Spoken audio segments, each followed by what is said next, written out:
Okay, one of the problem areas I see oftentimes in chapter 5 are the rules of exponents. You've got lots of rules here. I've written them down kind of in my own way to kind of show you, the ones that you need to be aware of and just make sure you get the rule correct. So the first rule I want to look at is, if you have the same base and they're multiplied together, raised to a power, add the exponents. So you just write down the base and add the exponents. So I give an example here. X cubed times x squared, well, that's x, and then you add the 3 and the 2 to get, let's do that correctly, it's early, 5. Okay, so that's one of them. The other one is the quotient rule, where if you divide, it has to be the same base now. You have to have the same base. If it doesn't have the same base, you can't do anything with it. So you take x to the m over x to the n, you subtract, and simplify. So if I have x to the 4th over x squared, well, I write the x, do the 4 minus 2, and I end up with x squared. The next one is the power rule.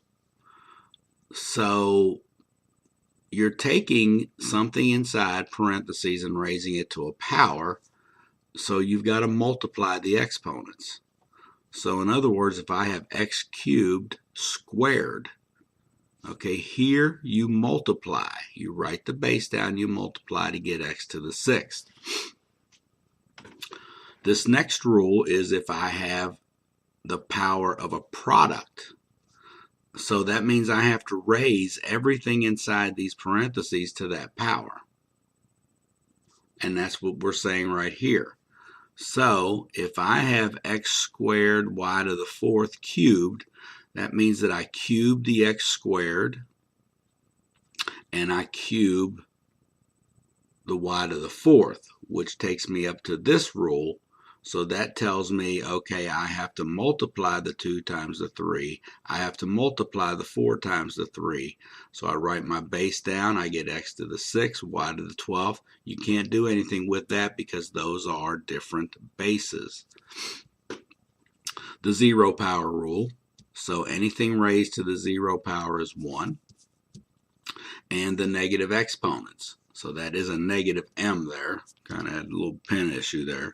So, if I have anything raised to a negative exponent to make it positive, I change its position in the fraction. Okay, so I just want to look at some examples of stuff I kind of see that students have trouble with.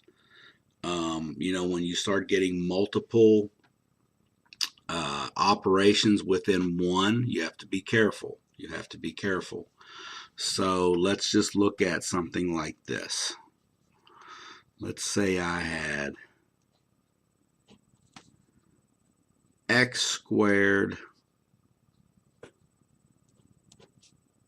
y cubed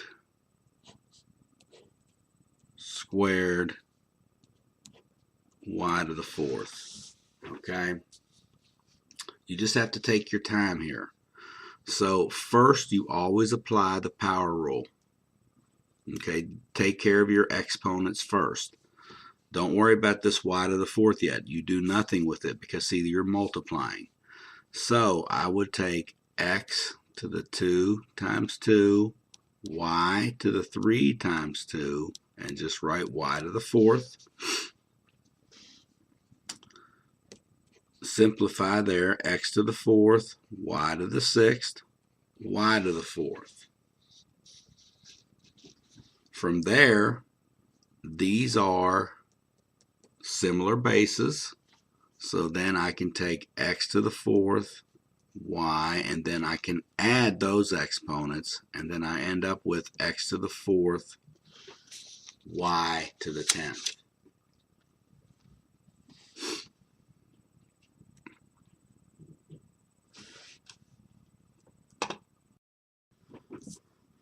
Okay, so let's look at this next one here. You have the power of a product, which means you have to raise everything inside here to the second power. So I'm going to take 2, raise it to the second power, and I'm going to take times a, and I'm going to take the cube to the second power. Now, why don't we multiply exponents? Because here we have a number, so we won't need to multiply the exponents. We know it's a 1, so we just raise it to the power. Okay, that's the difference. So that gives me 4. 3 times 2 is a 6. So what I see with students making mistakes is they forget to raise the number inside the parentheses to the power as well. So make sure you do that.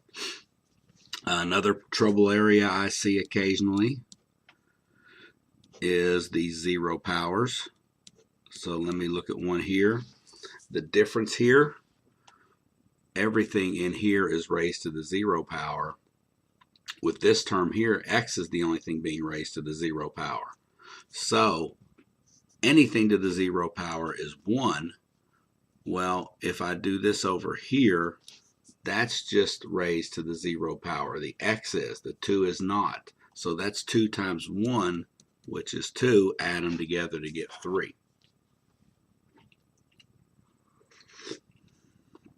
Okay, you just have to be careful and take your time with these. Don't work, know what you're given, know what you have to do, and you get better at it with practice. All right.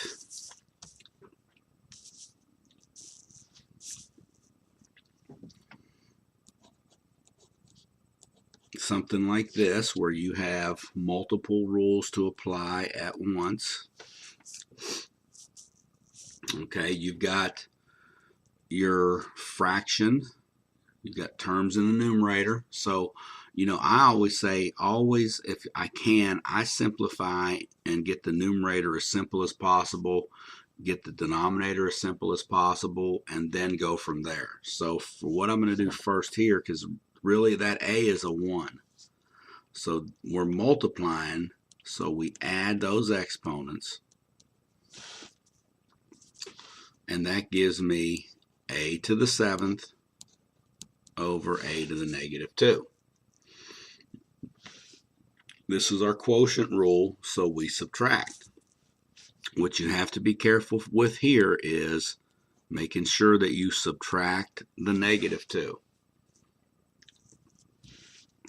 When you subtract a negative, it becomes a positive. So I end up with a to the 9th.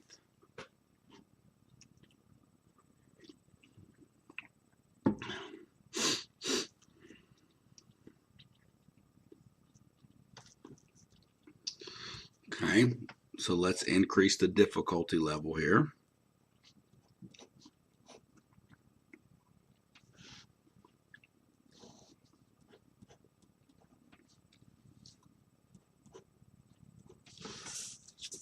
Okay, so for something like this, again, I'm going to work the numerator first, then I'm going to go from there. So, power of a product means I take 3 times negative 5. Since this is just y by itself, that's a 1 times negative 5. I'm not doing anything with the negative 6.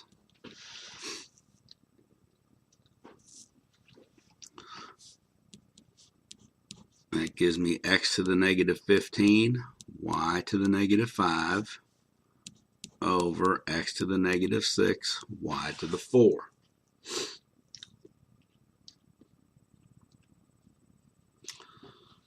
So from here, I'm going to now apply the quotient rule to my x's and to my y's. So that's going to be negative 15 minus negative 6 for my x, y to the negative 5 minus 4. So watch your signs here. So I have x to the negative 15, that becomes plus 6. This stays as negative 5 minus 4. Negative 15 and 6 is negative 9, and this is also negative 9. But we cannot write our answers with negative exponents. So to make it positive, you write the reciprocal of x times y, which is 1 over, and 9 becomes positive for the x and for the y. Okay, so, take your time with these. Know which rule you have, what to do with it. And so you just need to do lots of practice. Okay, so that's kind of some chapter 5 stuff. On the next video, I'll look at some chapter 6 stuff.